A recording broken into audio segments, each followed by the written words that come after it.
Regulators keep saying same activity, same regulation. What's your response to that?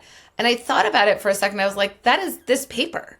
Our focus, though, was much more the prevention side in a cybersecurity sense, where we've already been doing the prevention side for years and years and years. And it wasn't based on KYCing who the owner of a packet that's being switched. We have done ourselves zero favors in the crypto space. We should have never talked about a lot of this way, because when we're saying like blockchains are just the new internet, it's like, yes, that is literally what they are. But I think there was just so much fueling around the speculation and around DeFi, and I just think the even calling evolved. These things wallets, right? Rather 100%. than just like worst. Yeah. Worst. The good actors in this space and law enforcement are actually totally aligned. And for everybody in this space who wants to build effectively, nobody wants these exploits. Nobody.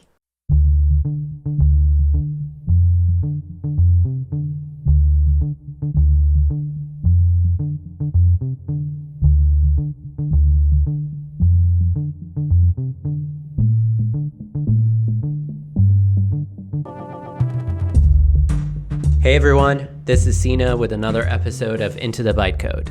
My guests today are Rebecca Rettig and Michael Mosier. Rebecca is the Chief Legal and Policy Officer at Polygon Labs, and before that held the same role at Aave. And Michael is the co-founder of Arktouros, a legal boutique, and a partner at Ex Ante, a venture capital firm. And before this, he was the general counsel at Espresso Systems, worked in the Treasury Department, the Justice Department, and even spent some time in the White House. So they both really know what they're talking about when it comes to policy and regulation. The topic of our conversation today was a new paper they've written together called Genuine DeFi as Critical Infrastructure. And in it, they articulate a regulatory framework for DeFi and smart contracts more broadly. Now, I wanted to have this conversation with them because, one, what they share makes a lot of sense to me. It's grounded in the technology and preserves important invariants like base layer neutrality. And two, I think it's a really helpful perspective to have as a builder working on something new in this space. So with that, I hope you enjoy, and I'll leave you to it. Into the Bytecode is sponsored by Privy. One of the biggest problems we're grappling with as builders working on crypto-enabled applications is how to make the right trade-offs between user experience on the one hand and security and privacy on the other hand. How do we promote self-custody and ownership while letting the application shine rather than the crypto behind it?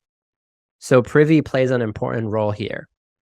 They provide simple onboarding so anyone can connect to your app easily by allowing them to sign in with an existing wallet or by making it easy for you to provision a new self-custodial wallet for them, linking to social logins like Google, Twitter, or Discord. I personally have faith in Privy because of the team. Henry Stern, who's one of the co-founders, was previously on an episode of this podcast, so you can listen to that conversation for more of a deep dive. And he and his partner, Asta Lee, have been thinking about data privacy and security for a long, long time. And you can see this in the level of thought they're putting into the product. So if you're working on a new product and thinking about how to reach a wider group of users without compromising on either user experience or privacy and security, then I encourage you to check out Privy at privy.io. Okay, well, maybe by way of getting started, I asked a few folks who know both of you what might be interesting topics to get into. Ooh. And Zoe, who's Michael's partner at Ex Ante, said that you both have pretty interesting backgrounds. So maybe as a way of just getting into this conversation, you can share, what she means by that, and how you got to know each other and what you've been up to this point. Yeah, I mean, Michael's background is so much cooler and more impressive. So it's hard to know if I should go first or second, so I'll just go first.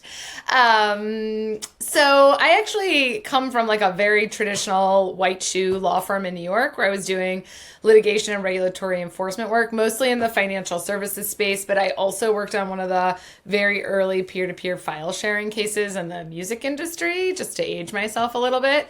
And that's where I first really got introduced to this odd intersection between law and novel technology systems. We had to look at and think about where would liability even attach in a peer-to-peer system. So it really actually has a lot of applications to what we think about with DeFi and the permissionless blockchain systems we're dealing with today. And I'll bypass a lot of the sort of background, but back when I was clerking in the Southern District of New York, I read an article in the Wall Street Journal about Bitcoin and Mt. Gox in about 2013, and I was like, this is so cool. And I went back to a firm after my clerkship, but kept staying interested. And then after I did like my 7th or 8th trial and was away from my family for a long time, I was like, I want to be an entrepreneurial lawyer. I don't even know if that's like a thing. And so I went to a small boutique and really started doing and focusing on work in the blockchain space. I did a really, really early arbitration between one of the big exchanges that we still know today is a big exchange and some ETH whales, because early on, back in like 2017, there were all these incentives to bring liquidity to exchanges because they were still very new, and they were changing their terms, and the whales were doing all these interesting trades with bots, which exchanges didn't really anticipate. So that was sort of my first big private case, and then I did founder disputes, and then after a while, and I'll wrap it up. I know this is a little long. No, this is great. Take your time. There's been multiple places where I'm like, what did the ETH whales do? But it's fine. We can keep going. Yeah, that's actually a very fun story. So anyway, the other interesting thing is the judge I was clerking for at the time, maybe a few months after I had started getting into Bitcoin and learning about it, actually ended up having the Silk Road case assigned to her, the very early one. So it was a very strange confluence of like my own personal interest and sort of real life coming to pass. But I left before the trial happened. I went back to a firm. But anyway, so because I had been really doing the work, I started working with software developers we didn't even call it DeFi then. We kind of were like joking around, like, do we call it open finance? Like, obviously open finance means something a little different today.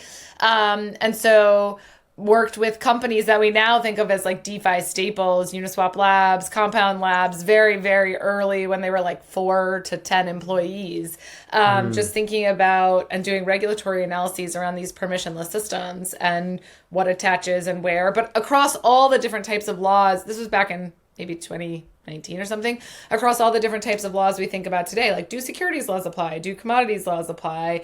Does money transmission apply? We just sort of, we do bit license, do you need to get a bit license? We just looked at everything.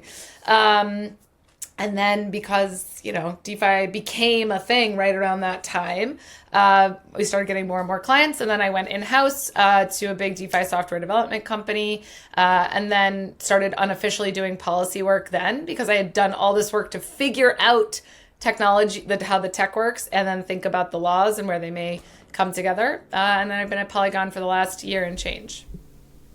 Michael's Amazing. Is way cooler, though. Like, way cooler. Not at all. Let's dig into Rebecca. There's some awesome stories in there. Oh, good. Just to put like a fine point on Michael's, when I was looking at his testimony for the hearing that just happened, I read his background and made a little comment and wrote weak. So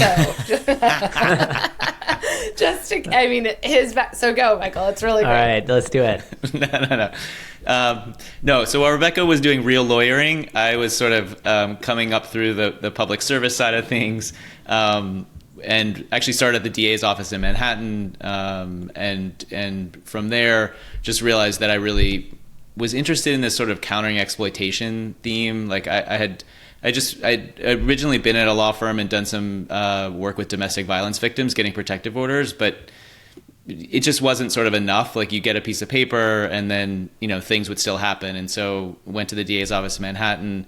And after a while of doing trials there, it was sort of felt like moving sand at the beach. You come back, you do another trial, you come back and do another trial. Mm-hmm. And so moved a bit towards the macro space and went to Treasury at the Office of Foreign Assets Control. Ultimately was the head of policy there, and then a head of compliance and enforcement. But a lot of the policy work that I was doing when I was there was also around sort of the Iran deal and trying to figure out if the goal here is behavior change, not punishment, which is a very different process, including the case building process, which is very, very different. How do we also incentivize, not just incentivize, but like empower human rights activists like in Iran to be able to get censorship resistant technology like VPNs. And so there are general licenses out there like D1 and D2 that are specifically based on, yes, there's sanctions on involving the Iranian government, but we specifically want you to be able to get censorship resistant technology to human rights defenders in Iran. Like that is very much the foreign policy goal is not punishment. The foreign policy goal is behavior change and supporting democracy and human rights. And so it was sort of both sides of that. And then was at the Department of Justice and did some of the early kleptocracy cases where we were looking at investigating foreign corruption. A lot of times I worked on like the Equatorial Guinea case. This is the son of the president of Equatorial Guinea, who makes $20,000 a year, also happened to have a like $200 million mansion in Malibu, Wow. A place in Paris, about like 12 Maseratis in Paris as well. So while they have like a 70% illiteracy rate and books are largely banned. So, Wow. you know, just some, and like he was the forest minister because the forestry is their big export. And so he got like all these tariffs from that. So that sort of corruption piece of it, but then also working through how do you get these assets back to the people in Equatorial Guinea and civil society that might also further the sort of humanitarian pro-democracy goals. Because again, it's not just about punishment. In fact, actually in the mansion, I think he had Michael Jackson's Thriller jacket and the sequin glove. Wow. So there's a whole process for HSI to come in with cameras, because if something gets damaged while they're seizing assets, they can be in trouble for it. So that's a whole nother interesting aspect of it, and then how you sell that stuff. This does sound like entrepreneurial regulatory work. I mean, Yeah. anytime Michael Jackson's Thriller jacket is involved, that sounds like good fun. Exactly. So We should just do the entire episode on Michael's background. No. I just want to hear all these stories. I know, yeah. Just sitting around the fire and hearing the stories. So yeah, and then spent some time at the White House and the National Security Council. And one of the things we did was also Casual. looking at early cyber attacks on financial infrastructure. And so one of the things that I worked on was the first executive order for OFAC sanctions related to cyber intrusions on the financial infrastructure. And again, we built in lots of protections to that, working with the white hat community to make sure that people didn't feel stifled, because you can't have researchers feeling like, well, wait, if I'm pen testing and doing research, am I now going to be violating sanctions in some form or have some other enforcement? Which ties into something that Rebecca can talk about later with the Security Alliance and SEAL initiative that has all sorts of protections for white hat folks as well. But that's been sort of in the space of thinking through, there's a punishment, there's a behavior change, but there's also an empowerment piece of this. I'll cut through the FinCEN stuff. Like I went to FinCEN, which is the Financial Intelligence Unit, and the head of AML for the Bank Secrecy Act in the US. And ultimately became the deputy director and then the acting director of that, and did several initiatives on like privacy tech and digital identity, again, to like protect people, not just avenge them after they get exploited. I did a detour in the middle of there as the first in-house counsel at Chainalysis, but came back in the senior position, and then actually was offered to stay as the permanent director, but started, like you, Sina, I got excited about the tech side of stuff once I started learning about zero knowledge proofs, homomorphic encryption from these exercises we were doing and initiatives, and started talking to some folks at Espresso, what's now Espresso Systems, who were just getting started and getting funding, building configurable asset privacy for Ethereum with zero knowledge proofs, and going into like a 10-person organization sounded more fun than a 600-person one at that point. I was just getting too old for that. So went in, and also we'd been talking so much about how it can't just be policy solutions. Like you have to have technical solutions to these problems, because the policy piece is always going to be a bit fickle based on sort of political wins and political will. I mean, I think there's various sanctions programs like Cuba that are very complicated, may or may not be successful, but there just isn't a political will to probably do what needs to be done, which I think is probably more on the incentive side. But I think that piece of it is sort of why we're thinking through, it can't just be waiting for policy to solve stuff. We need the technology like zero knowledge proofs to enable privacy, but also an ability for somebody to manage their counterparty risk in a way that's privacy protecting. So anyway, went out and did that. And then through all that, they eventually set up a legal boutique with some other former prosecutors who were also in-house in Web3 to sort of be agile about the way we help people. And then met Zoe, who was building Ex Ante around sort of agentic tech and thinking through democratic and personal resilience, which was very much the work we were doing at Arktouros, this boutique, helping whistleblowers in emerging tech, and helped Zoe as she was spinning it out, and then joined her as a partner as it got going to also, again, be building the tech side of it. Anyway, sorry, I'm really old. That's why it just goes on forever and ever. This was so cool. I loved it. Also, though, he like low-key casual, like, and then I was at the White House for a little bit, just like very casual. Just yeah. I don't know. You're both in deep. So it's yeah. Although I was trying to answer the part of your question, like, how did we meet? I don't even know. Do you know? Actually, that's a great question. I don't even know either. At some point, I actually really don't even know. No clue. And also, I have to say, like, it always seemed like we were very, ideologically aligned, and we've had a lot of discussions, I think, over time, just about how to solve a lot of these problems and how to use the tech to solve the policy questions. For me, you don't have to agree, Michael, but I think the process of writing this paper together was very gratifying to see that we really both, I think, are very, very aligned with how to move the space forward productively. Because for me, and I think it's very clear from Michael's background, it's true too, like, I kind of just want builders to be able to build. I don't want this to be the focus anymore. Like, I always say, like, oh, I'm here for the mission. And I asked myself the other day, like, well, what does it mean that we won? Like, what's the mission? And the mission is to, like, it's not regulatory clarity, because I don't even really understand what that term means. I think it means so that people can just continue to build and innovate without this being priority number one. Yes, compliance with laws and being a good actor and building things that are useful and, as Michael's saying, will like move the world forward in a positive direction is really important. So you can't ever denigrate that, but it can't also hinder the way you think about building. So I think like that's, for me, that's the mission I'm really here for, is to get us to a place where like builders can just keep building. And this isn't, this isn't, I think, so much of a capture for everyone.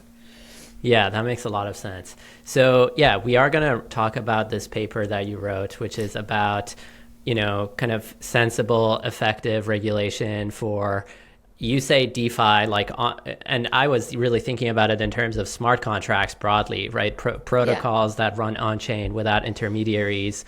But maybe before we get into that, and as a way of setting the background, can you talk about the kind of current regulatory regime and how, what it was designed to achieve? Because reading the paper that you wrote about the Bank Secrecy Act and, financial intermediaries and all of this stuff, it kind of makes sense, the system that folks had designed, and it achieves the goals that they have. And my sense is that you're basically saying this is like a new regime where we can achieve the same goals through different means. But I, as someone who's primarily been an engineer, builder, like doesn't have all of the context, and I think some of the folks listening will be in the same boat. Like, how would you describe, the current setup, how it got to this place, what it's been designed to achieve? Michael, why don't you take this one, given your background? Rebecca will she has the answer to this problem. I'll set out the problem. That sounds great. So part of the issue, and it's not, I think part of what we were trying to shift the conversation was not even so much, it's not quite right as we're applying it to DeFi, it's actually, there is a right answer that's largely out there that probably needs to evolve a little bit, but there is a right answer, but people are talking about it in totally the wrong way. And so part of it is just shifting the whole conversation over. And so away from the Bank Secrecy Act, which is for financial institutions, and over to the financial infrastructure side, which has been addressed in many ways in a more flexible, collaborative way, but really effective. So to your question on sort of the existing thinking broadly, where we felt like it was not the right fit, the Bank Secrecy Act was very specifically created in the 60s and 70s for a situation where you had banks that were completely siloed. There was, at the time, there was no suspicious activity reporting. There was nothing. I mean, there are safety and soundness rules and things like that, but that was about it. Organized crime, among other people, were sending their money off to Swiss banks. The FBI might be doing an investigation, and in fact, a lot of it was like early tax fraud is like a hook, much like we've seen from sort of the movies. And they would go to a Swiss bank. The Swiss bank would be like, I don't know what you're talking about, can't really help you. They would go to the bank in the US and say, well, which Swiss bank did this go to, or where did it go? And the bank in the US would say, I don't know, can't help you. So, because there was no sort of requirement to keep these records on anybody, certainly not to report it. And so the early regime was actually, and this is why they called it the Bank Secrecy Act. It was not about protecting, keeping the government keeping it secret that they're protect personal information. It was that the banks were literally being so secretive, particularly as they were going abroad to Swiss banks and others. And so the first part was really just a reporting regime, which was, look, if we come to you, we at least want to know the records that you have. When Rebecca sends her money out to the Swiss bank, we at least want to know which bank she sent it to if we come. And then, over time, it sort of grew to, well, actually, we also want you to report it to us if it looks suspicious. Here's what suspicion looks like. Here are the thresholds. And so it went from reporting or into a reporting regime, again, because it's so siloed and opaque. The FBI in doing these cases had no way to determine what was happening.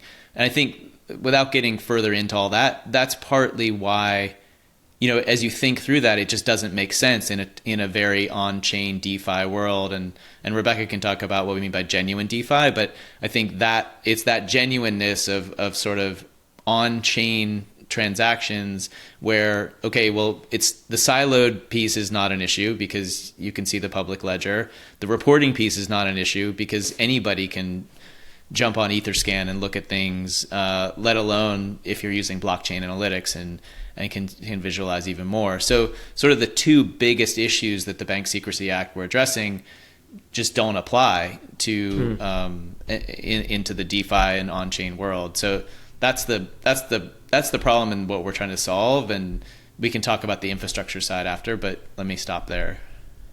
And so that makes sense as a thing to ask for in the 60s and the 70s, right? And so kind of moving to present day, I imagine this sort of regulation makes sense for, say, fintechs like, I don't know, like Robinhood or Wealthfront, because they're still operating on these servers, but in the kind of on-chain context, you get all of this stuff for free.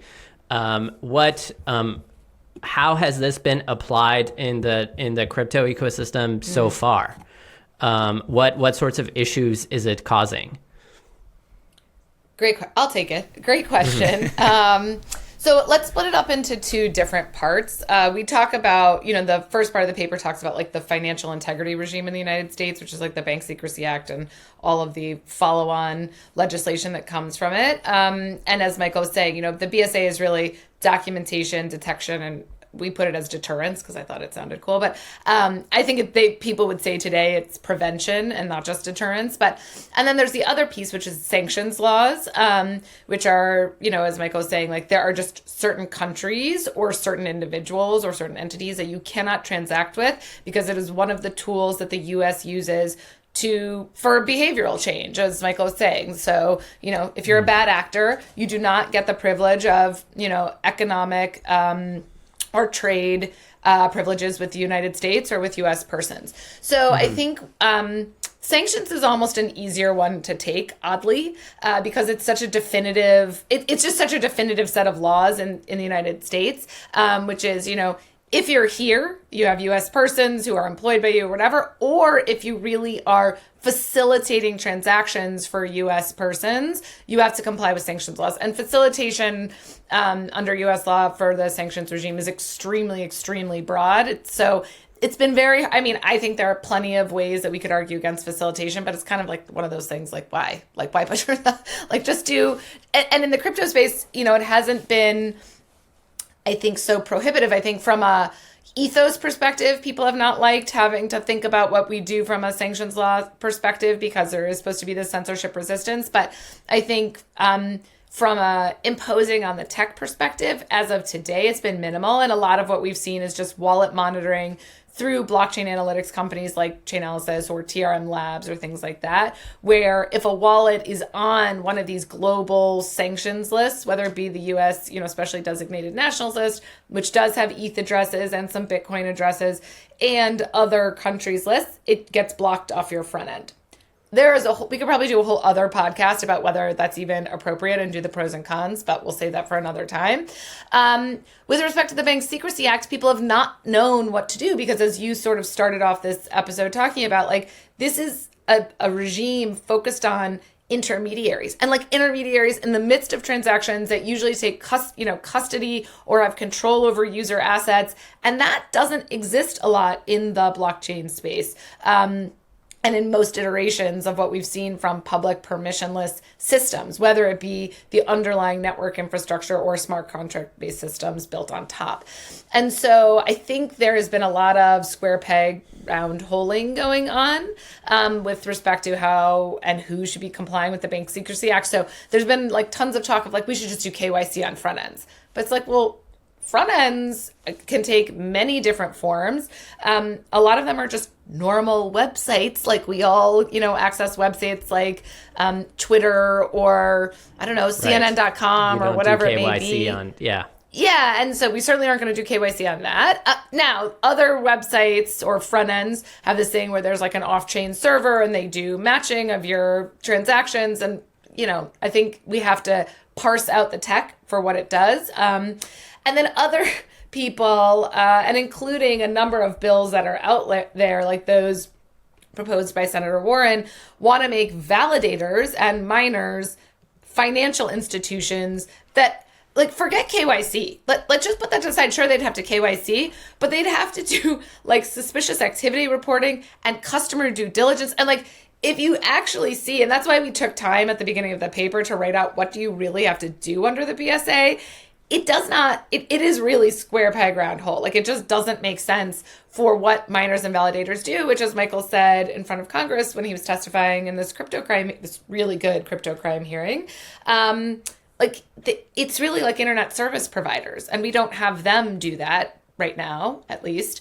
And so I don't think we should impose it there. I think the other impetus for the paper is sort of what you're talking about, which is okay, well, you guys keep saying there are other alternatives and everyone says there's a tech solution, but nobody's really come out and said what it is. And I think some of the basis for that is because there are just different viewpoints and very strong ones within crypto itself, including on the spectrum of everything's censorship resistant and we don't have to think about this because this is entirely different, to people who are this is the future, we have to regulate it perfectly, and it's the only way that it's going to move forward. And so I think, and I remember vividly thinking to myself and then saying to Michael, I'm going to take whatever heat there is for this paper because we have to put something out because government officials were explicit, fine, if you say there's something else, great, but tell us what it is because we can't figure it out. So I think that's right, because with this paper, you're at least saying that we want to find some sensible way to have AML and all of these ends that we do actually care about, and so we just have to think about where it actually works to do that in the design of the system, rather than making every front end comply with that or every validator comply with that. I think that's right. I think the other thing is there needs to be space for the ecosystem to evolve appropriately. And I think the temperature on the AML question had been turned up so high after October 7th. And the concept, wrongly now, I think we know that Hamas had funded their entire operation using crypto. I mean, the Undersecretary of the Treasury basically said the Wall Street Journal article, the numbers were overblown. He said it in front of Congress this past week.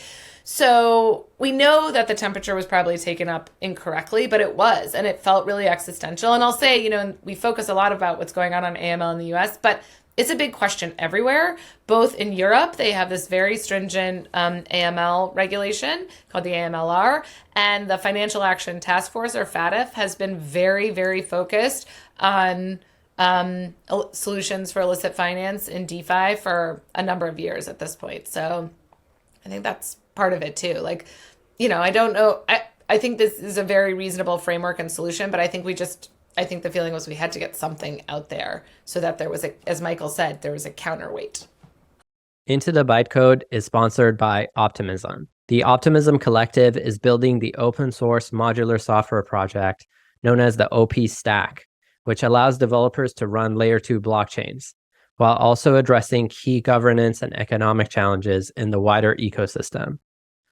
Optimism is also leading decentralized grants experiments, like retroactive public goods funding, which recently granted 10 million OP to projects across developer tooling, infrastructure, and education. More recently, they had a major milestone by adding Coinbase's blockchain Base to also be governed by Optimism governance, and also contribute a portion of their sequencer revenues back to the collective. I've known the Optimism team for many years and know that they're dedicated to both scaling Ethereum and extending its ability to build better economic structures. So, if you're interested in learning more, whether you want to build something new or you want to apply for grant funding, then I encourage you to check out Optimism at optimism.io.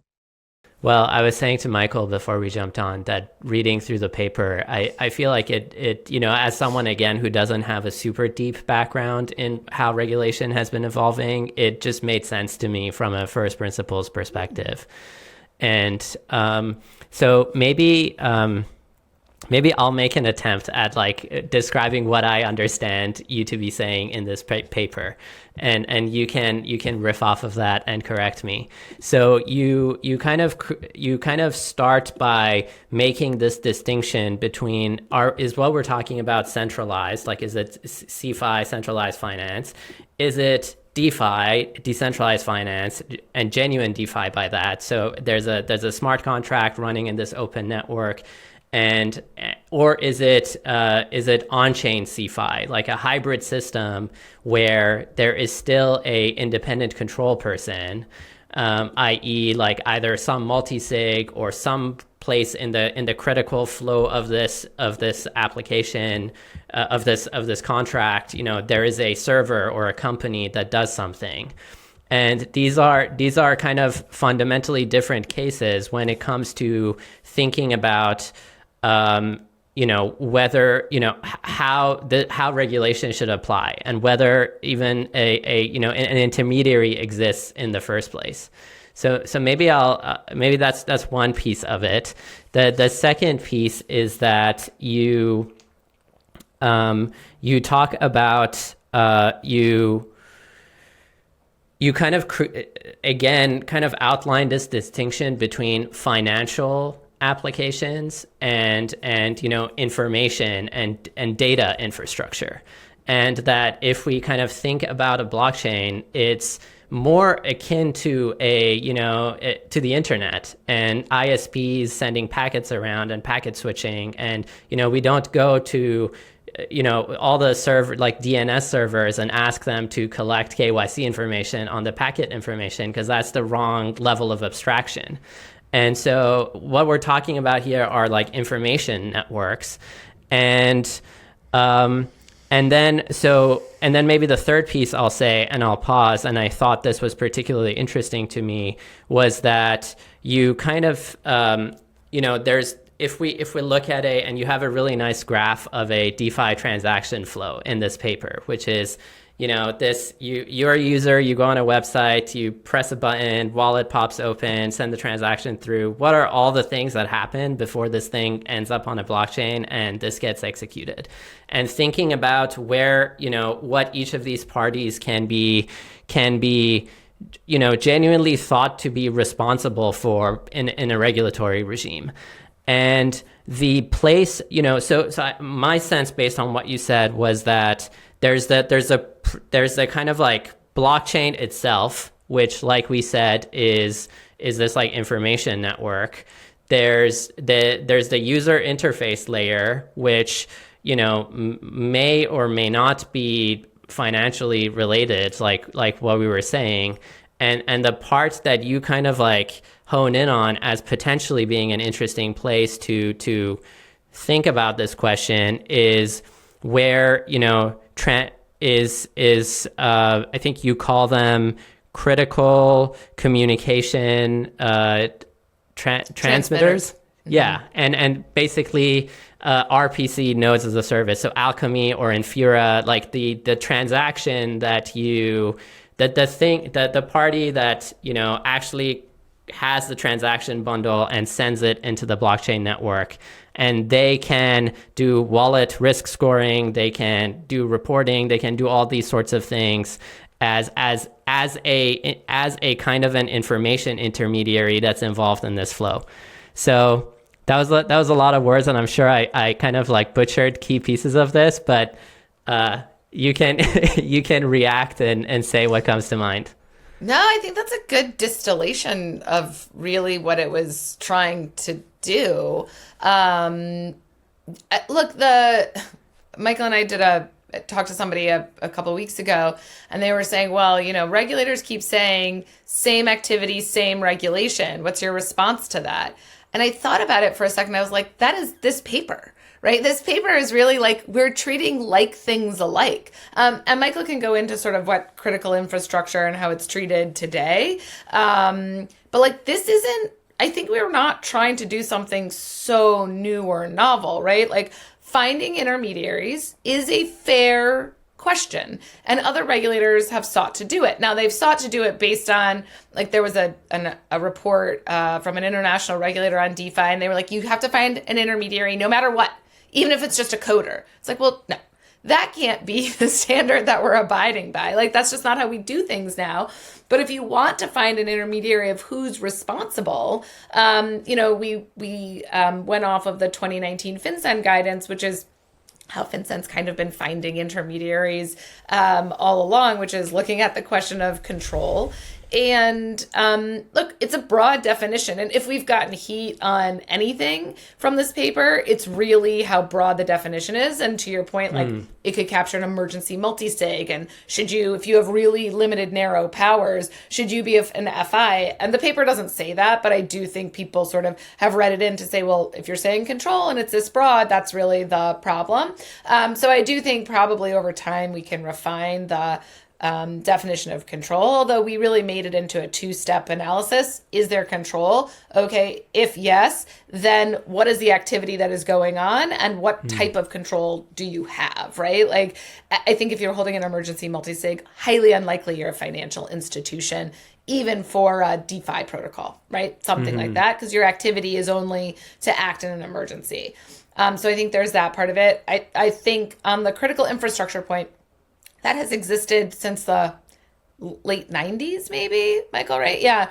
There are 16 economic sectors that are thought of as critical in the U.S., but Michael does a fun job of talking about like trains and healthcare and stuff like that. And so we know how to treat the network's underlying financial services to date. And then I think the last piece, as you said, is the critical communications transmitters. And as you were talking about it, that's probably the one place where we don't treat like things alike. We're certainly not trying to make them financial institutions, but I do think there was an acknowledgement of like, they're not just going to take the first two parts of, I think just looking at the first two parts of this framework, and if you're really looking to meet the goals of the Bank Secrecy Act in a way that promotes law enforcement's abilities to go after bad guys. This is what we thought was sort of the lightest touch while still really trying to stay true to what the financial integrity regime in the U.S. says. Okay, Now Michael's going to say everything I got wrong on that. It's all not surprisingly. It's all right. I don't even think I have anything to add. In fact, the only thing I would underline in there is Rebecca made a really important point about prevention, and I think part of this shift away from sort of a Bank Secrecy Act approach for these siloed banks, where the FBI is coming in, they think there's a crime is either happening or probably already happened, at least as in the genesis of it, and they need your reports because they're investigating this crime for which there's a victim. And I think a lot of and a lot of the development of the Bank Secrecy Act away from records into just reporting it was in a way of like, okay, this is suspicious before a crime, maybe we can prevent it. And so our focus, though, was much more the prevention side in a cybersecurity sense, where we've already been doing the prevention side for years and years and years, and it wasn't based on KYCing who the owner of a packet that's being switched, because that wasn't likely to get you to prevent anything. I mean, sure, if you chase down every single packet that was ever switched, you could probably scare everyone to death about that's just the total surveillance, and maybe you could, people would stop chewing gum in public and all kinds of stuff.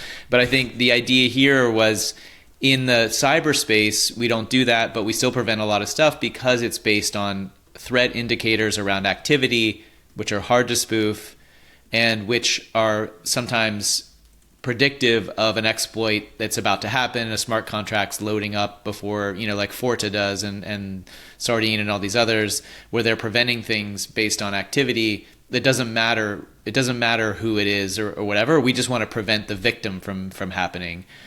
And I think that was very much a driving force around this, including the way we looked at the way critical infrastructure is protected, in that when Lazarus, forget about whether they're sanctioned or not, if they're about to attack the financial infrastructure backbone, nobody's like, well, we better get their passport numbers to verify this. Or, okay, we have to get their passport numbers because we might later want to prosecute them. You're never going to extradite somebody from North Korea to the US. It's about preventing it from the beginning. And so a lot of this was like, let's prevent victims. We can focus on avenging later if we need to, but let's do it. Let's prevent victims as much as possible. And by the way, government, you're already doing this really, really well in the critical infrastructure sector, whether it's communications or dams or defense industrial supply chains, or financial infrastructure. And the way they're doing that is not by defining who can participate in information sharing around trends and typologies and threats as a financial institution.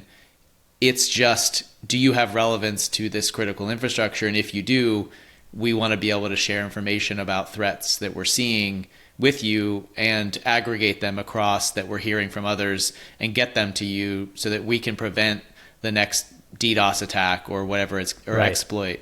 And we don't care whether Lazarus is on the OFAC list. Right. Yeah, just having a touch point with doesn't imply that there's some crazy regulatory thing that you need to go through. It might just mean that it's helpful to share information, and that like national security has better information on pending hacks that they want to disseminate to organizations that might be impacted by it. Yeah, and if the gating function for that is that you are a financial institution to begin with, you're excluding Cisco routing people that might have really relevant information themselves because they're trying to keep the infrastructure safe too, and people that might be able to do something. And so if the answer is like, well, we can only give you this information or get information if you're custodying assets, like you're self-limiting to a degree that the government has already decided for decades is not the best way to do it. And so we're partly just saying, like, you're right already. You're just not using the thing that you're right about in the right spot. Look, I think the other piece is, I'm going to say the quiet part out loud. But I think the audience for this podcast will appreciate and acknowledge it, which is regulators and policymakers are inherently, whether they admit it or not, are inherently fearful of this technology because it takes the existing system and sort of blows it apart. And I feel comfortable saying it because a foreign policymaker literally said it to me earlier this week, which is, and especially he was very, very young. So he was sort of like, I get this. This is great, right? And he was like, but the people above me, and again, this is somebody outside the United States, but people above me really don't get it. That's the feeling I had reading the paper also, which was like, holy crap, there's a lot of terminology and complexity. It's like, even if like a software engineer is trying to get into crypto, they need like a 6-month boot camp to figure out what's going on. I mean, we have done ourselves zero favors in the crypto space. We should have never talked about a lot of this way, because when we're saying like blockchains are just the new internet, it's like, yes, that is literally what they are. But I think there was just so much fueling around the speculation and around DeFi, and I just think. Even calling these things wallets, right? Rather 100%. Than just like worst. Yeah. Smart contracts. I had to explain to somebody at a bank once, like, no, it's not a real contract. It's just like an auto piece of software. They're like, okay, but who's on the other side of it? I'm like, no one. And they're like, but who signs it? I'm like, oh, no one. So. Yeah. Let's just forget about this whole thing. Yeah. So maybe one question that might help me kind of be able to better visualize this. Let's say we're 10 years in the future, and this framework that you're talking about, through the natural evolution and the iteration that's going to happen on it, evolves. And now we're kind of looking at this DeFi transaction flow of of all the parties that are involved, from a user going on a website to this transaction landing on Ethereum. How what would that world look like? Who's complying with what regulation? What are they doing? What do you see there? In the good case, where what we want happens. Well, let's use a Uniswap V2 contracts, right? Yeah. Which we know are totally autonomous, no admin key. I would say no system control person. Great. And I would talk about app.uniswap.org, right? I'm just using things we all know about and how it functions today. No app.uniswap.org, no off-chain routing, things like that. Fine, they may take some fees, but it's just like on sort of other assets, and I don't think that makes you a system. I think I answered a question like this on Twitter. Like, I don't think fees make you a system control person alone. Like, there are plenty of people who take fees on the internet and have no control over anything because they're just providing a service. And that the rest of the I'm a lawyer, so I'm going to give you like every assumption that has to underlie my answer because I don't want it to ever be used against me. And that everything, Ethereum is operating exactly as it exists today, and everything else is too. I think it should be as seamless as it is today, if not better, right? Like the UX should be a little bit better, and you don't see anything happen. Now, if I was involved in a hack, and I had hacked another protocol and the funds are in my wallet and I tried to transact through Uniswap, either, I don't know what will happen from a long-term perspective, but we know from the terms of use and public things about Uniswap, they do wallet monitoring. If it was terrorist financing, I'd probably get blocked off of their site. But if I had just hacked something and I'm not associated with terrorist financing, I'm just like kind of a bad actor, I would still get blocked over, right? We think about blockchain transactions in terms of liveness and finality. I would only get to the RPC and I'd get blocked off because I had hacked funds in my wallet. My wallet risk score would probably be very, very high, right? Like, I don't know, 8 or a 9. The RPC nodes would be feeding in the information to say, oh, these bad wallets, no. But I would just get blocked. And that's all I'd see as a user. And then what would happen if this all was, implemented in real time is there'd be a report that gets sent by, let's say, an Alchemy auto send, right? They don't have to generate it. They don't have to do a look back for a number of days. They'd automate a report getting sent to FinCEN that has like transaction hash, wallet address, maybe time, I don't know, and something else. It's almost like the movies where you see like a video camera of like a, wanted person and, goes distributed out. It's like this wallet that's associated with this hack was just trying to send a transaction on Uniswap and like instantly goes out there. Yeah, I mean, TRM Labs has done some great work and just a public resource of chain abuse.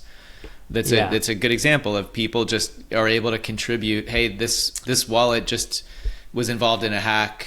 Alert to everybody. It's not an OFAC list. This is not a political decision. The whole point of this is it's cybersecurity, and this is where there is like such an opportunity for alignment. It doesn't have to be about, okay, this jurisdiction thinks that you shouldn't do this, and this jurisdiction thinks something completely different in this global communications infrastructure. It's like it is now. If there's a threat hacking the global infrastructure, there's actually quite a lot of alignment that we don't want that to happen, and let's get risk indicators out there. And it's not about you're in trouble if you don't do it. It's like, actually, no, we all don't want it to happen.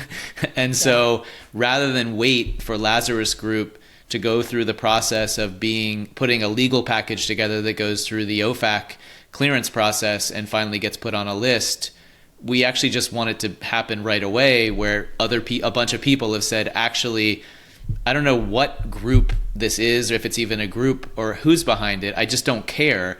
It's a threat. We're not going to wait till we get that attribution. We're going to put a pause right now so that we can figure out what's happening before there are more victims. And it's not a sort of summary execution either. Like, it could be lifted in the way that like chain abuse alerts get out there and people are like, hey, be careful. And you make decisions. And I think the position we would propose for folks in national security is like, this means we get Lazarus before you guys figure out that this attacker is Lazarus. And that's a whole issue. Like, it was an issue at Chainalysis when I was there. It was an issue when I was at OFAC. Like, we had this with Russian organized crime all the time.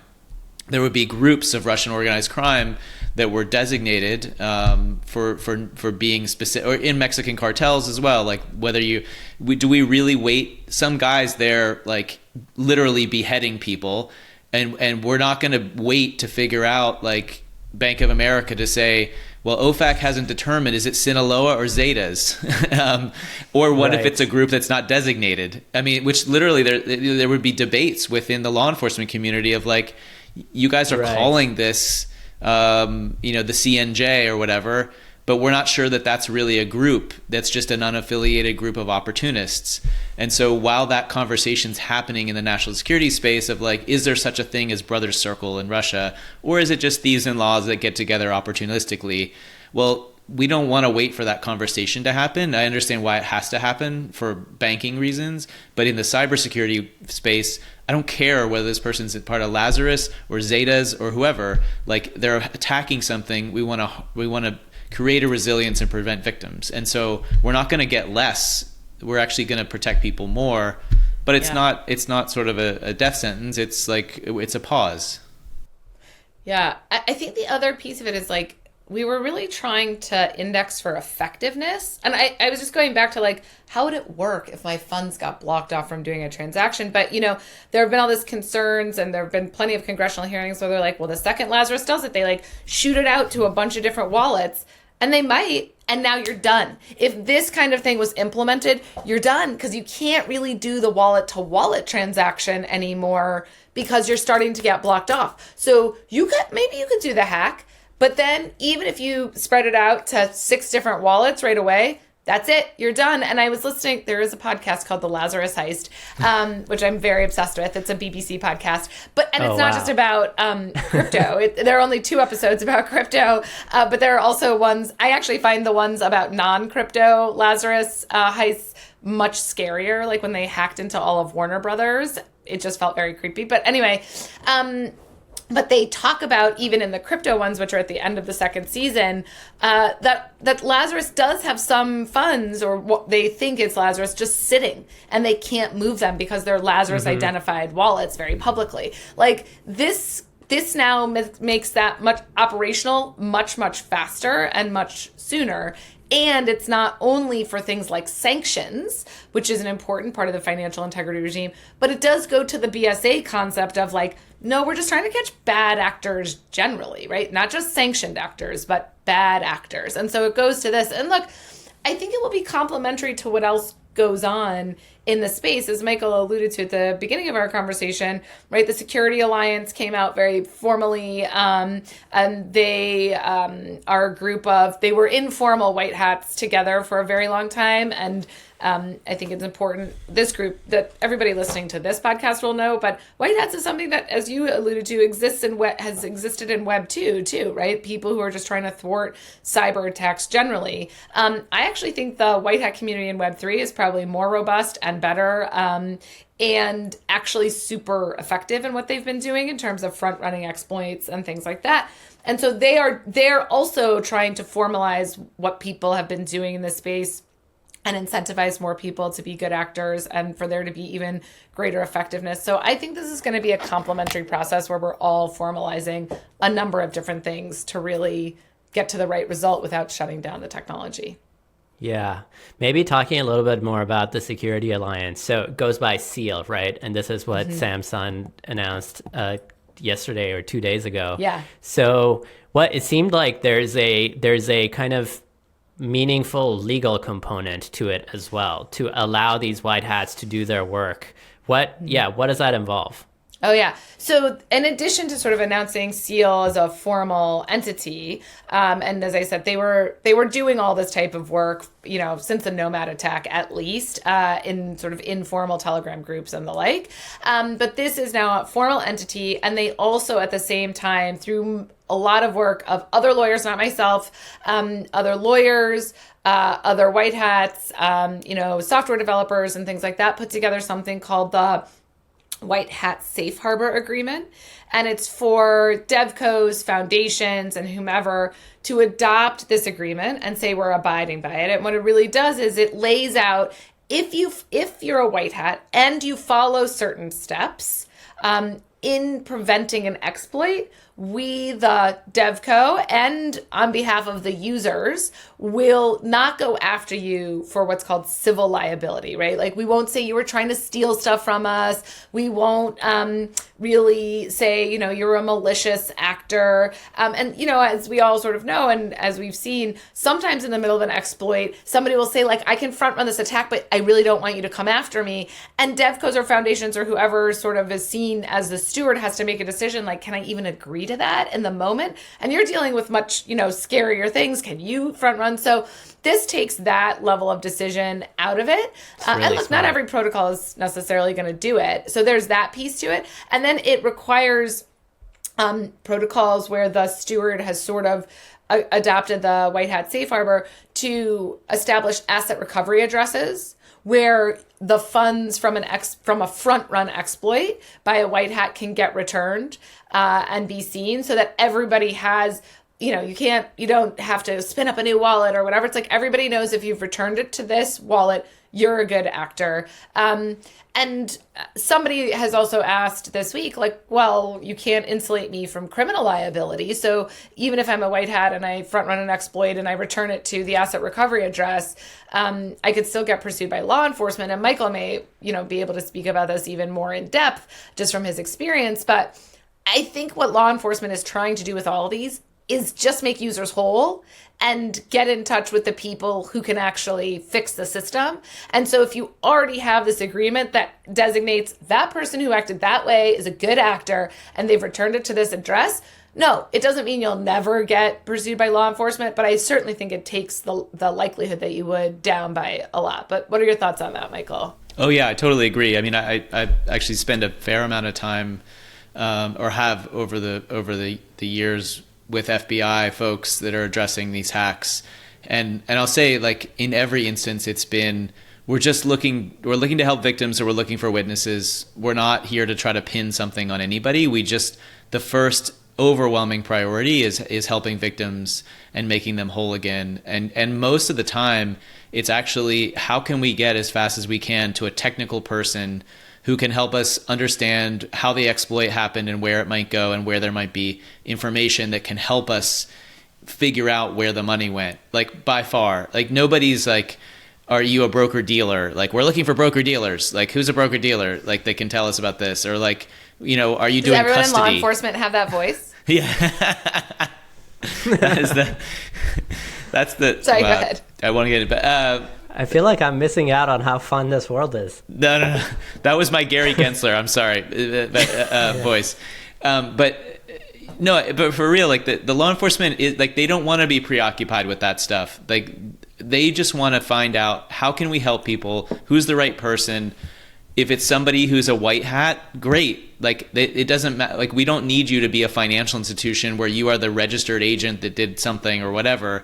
Like we actually just need whoever it is that can help us understand, is there a read message that went to an RPC instead of a send message, and that one might have an IP address that can help us get to a device ID that can help us like help people. It's not a did you meet a multi-factor test for custody or something like that.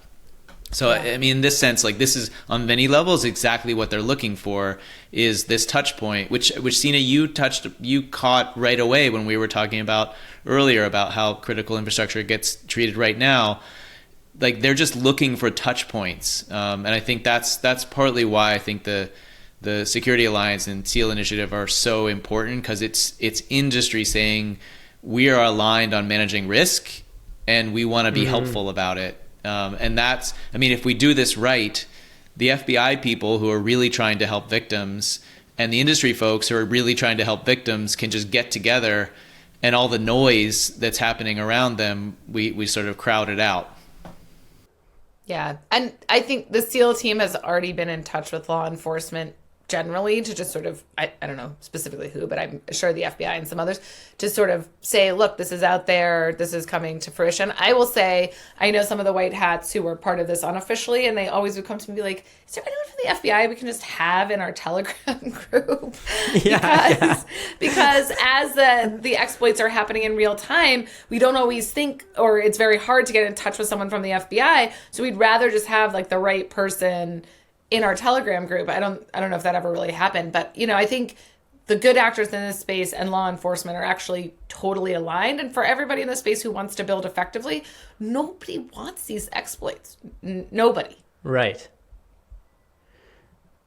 Michael, could you see a world where they're in the Telegram chats? Are they down with that? I think it's possible. I mean, there's for sure. I mean, I think there's there's already something called the NCFTA, the National Cyber Forensic Training Alliance, which sounds like it's around training, but it's actually not. It does some, but it's really much more operational. I think it's based at Carnegie Mellon, in part just from sponsorship to help get it set up. But it's a public-private partnership around cybersecurity, where you have like the Microsoft cyber folks, the Google Cloud folks, Amazon Cloud folks, all these cybersecurity and the Cisco people potentially, like Cloudflare. Again, you don't have to be a bank to be in it. It's just infrastructure, co-located with FBI, Secret Service, all these sort of cybersecurity professionals, where they're real time doing what now people do in a Telegram group.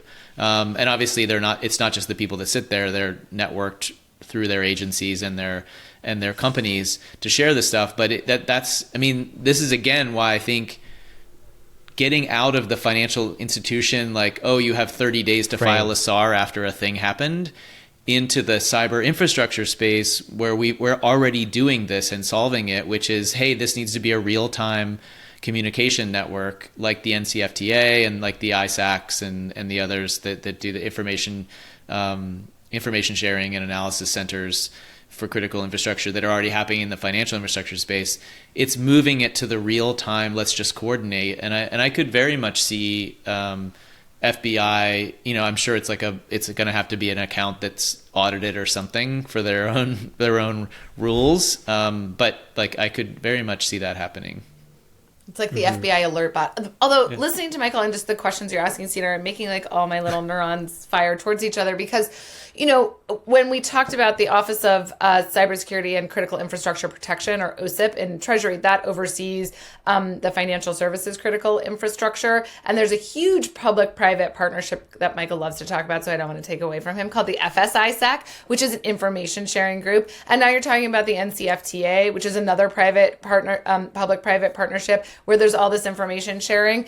And not to be sort of the, you know, subversive industry person on here, but I think we're missing out. And I think and now there are enough great government folks who really get the tech and what it does. And like, great credit to Michael for having been in the government and continuing to liaise with all of his former colleagues. And there are tons of former both government and national security folks who have really been instrumental in talking to current government officials. But the public-private partnerships and treating all of this like internet, you know, communication infrastructure is going to move things forward in a way that is much more productive than trying to tell validators and miners that they should KYC everyone. Because that's just not even feasible in so many different ways, and file CTRs and other, you know, kinds of things. And so I do think that especially in the US, the regulatory approach to crypto has created this huge divide, and both like fear on both sides, and then when both sides are fearful, there is just natural hostility, right? If you think about like how people relate to each other, that has prevented the public and private partnerships to date. And so I think we are finally getting over that hump with things like Seal and what Michael and I are talking about. And there's actually a crypto ISAC initiative. And so I think if we can push all of that forward so that we work with the government, we actually will move things forward in a way that's, you know, not, is everyone a broker dealer? How was that? That was a perfect Gary. Gary, we're just kidding. It's not. This is parody. It's protected. I was just parodying you. I wasn't parodying anyone in particular. You were the true intermediary, Michael. And he just called me a financial institution.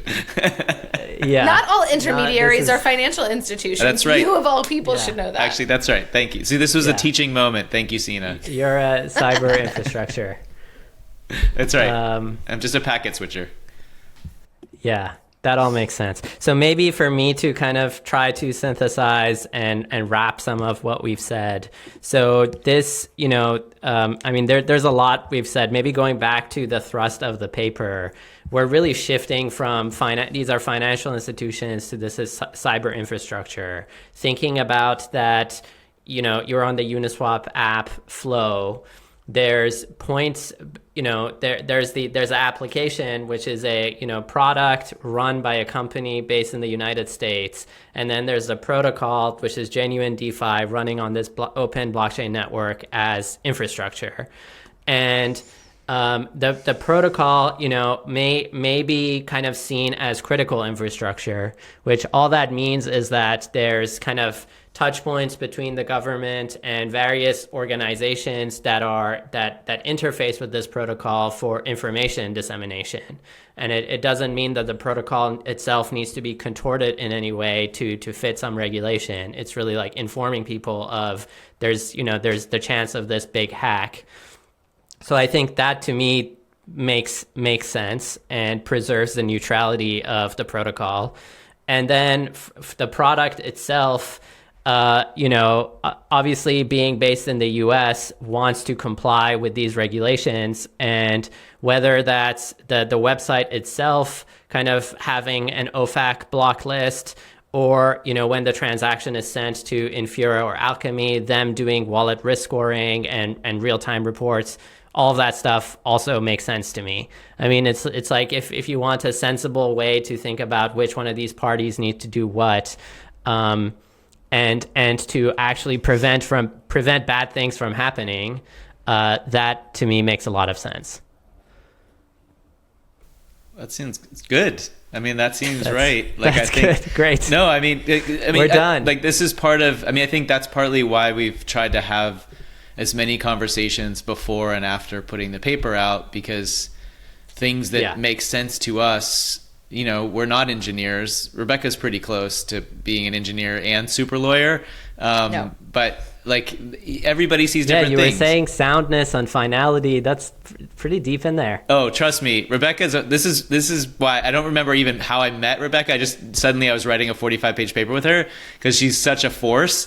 She was like, I think over the break I'm gonna just learn the BSA, and like next thing you know, she's like, so 6414A. I'm looking at this and I'm like, I don't even know what that is. Like I was like literally. So maybe I did have a couple kind of more personal questions for us to end on, and just on the fun side. But why are you doing all this? Like, what about this captures your imagination, excites you as people, resonates with you? How do you think about the work that you're doing? Michael, do you want to start? Just because you have the agentic stuff with Ex Ante. Yeah, I think this resonates with, on some level, it just sort of puts together the public sector and the private sector work I've been doing, which is how do we prevent exploitation and empower people at the same time, including, by the way, empower them to prevent themselves from being exploited, which was very much something that throughout law enforcement we wanted. Like FinCEN is never out there thinking, geez, I wish I had more enforcement cases. When you're a prosecutor, it was never, I wish I just had more cases to do. It was like, we have more than enough work. Like we are overemployed. What I'd much rather do, especially when you spend time face to face with victims of these crimes, is prevent them. And I think this is a pretty incredible opportunity with this technology, again, to have technical solutions to policy issues so that it's a bit more resilient, that we could actually get this right. But I think we have to shift the conversation. And so this was an opportunity to help do that, and hopefully at least start the conversation. Yeah, I think that when you're in a position, so I'll tell a super cheesy story, but I was down in DC maybe a year ago at this point, maybe 9 months ago or something, and I was going for meetings on the Hill. I don't even remember what was going on, and I reached out to a dev that I'm very close to, a product person, and said, like, what do you hope that I can convey today? If there's like one thing I could really get across, and he was like, tell them we just want to code. And I thought, on the one hand, God, that's so sad. Like, are we really in a place in life where we can't do that anymore? And then I thought on the flip side, well, in the US in particular, how lucky am I that I literally have access to be able to go talk to people who make decisions and advocate for something that I believe in. And so I do think the ability to innovate in the US is a particular freedom.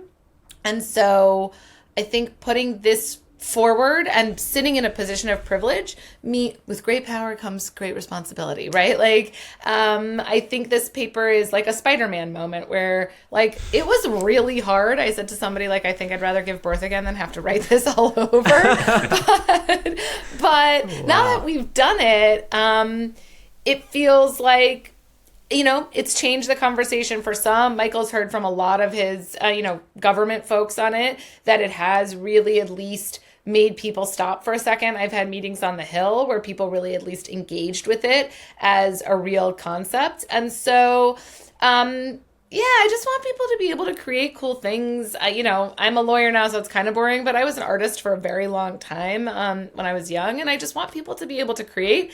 And I also, sort of as alluded to, I have kids, and for better or worse, and look, in some ways worse, tech is their future, and it is something that they are really, really tied to. And so I want the tech to be better than it is today, or at least have people have the opportunity to make it better. And I do share a lot of the same ideals that Michael has, that I think this could make the world better for so many people, more accessible, less dangerous from, even data hacks and things like that. But I think there's just a lot of opportunity here. And I think, as I said, if you're sitting in a position of privilege and you at least have the ideas and the resources to put them out, then it's incumbent on you to do it in a way that can be heard.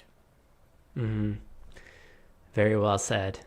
And maybe one last question for both for me personally, but other maybe technical folks who are listening, who want to kind of just be more involved, either to at least understand what's going on at a deeper level, or to actually like get involved and contribute to these discussions. What would you recommend?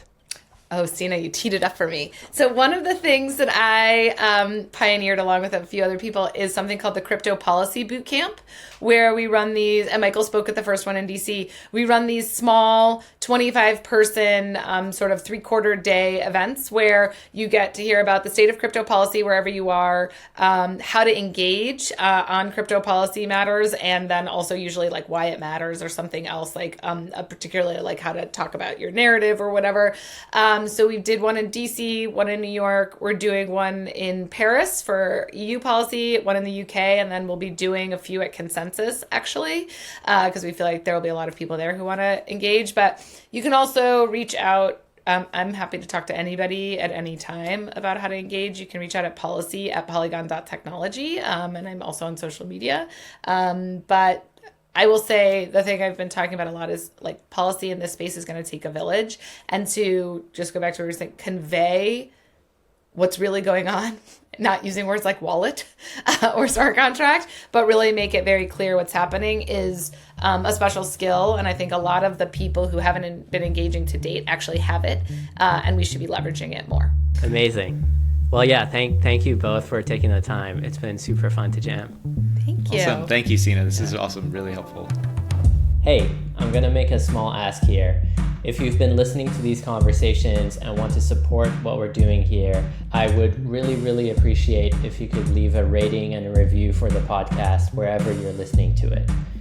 This might seem like a small thing, but it will really help other people also discover the show. Thank you. I'm grateful to be able to do this and look forward to being here together again soon.